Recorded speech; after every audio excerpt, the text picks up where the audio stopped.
He looked at his friend and told him, Allah will never forgive you. So there are two people, as we know in the hadith of Bukhari. A good man, righteous man, and then a man drowning in sin.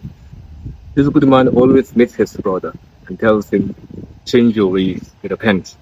Changes his ways, and he doesn't change his ways, and he continues on that way.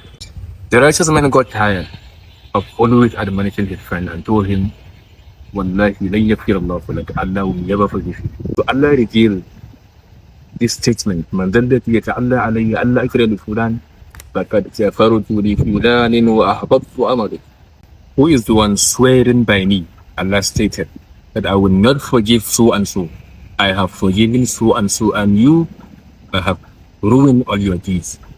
So the reason Allah did this is because this righteous man has entered the realm of Allah, has entered what is only the right of Allah. Saying so and so is going to hell, or so and so Allah will not forget, that is something that is only for Allah. Even you that are trying to practice your religion, you do not know for sure that what you are doing is accepted by Allah.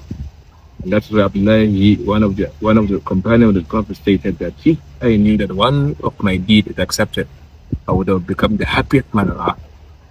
We don't fall victim to pointing fingers and saying so and so it will help. Admonish him as much as you can, because admonishing him will give you goodness and will compound the good deed you do. But guidance is in the hands of Allah. And that is why we see even the Prophet couldn't guide his own uncle, the most beloved of men, to him. I or you do not own hell or paradise. Don't pass judgment.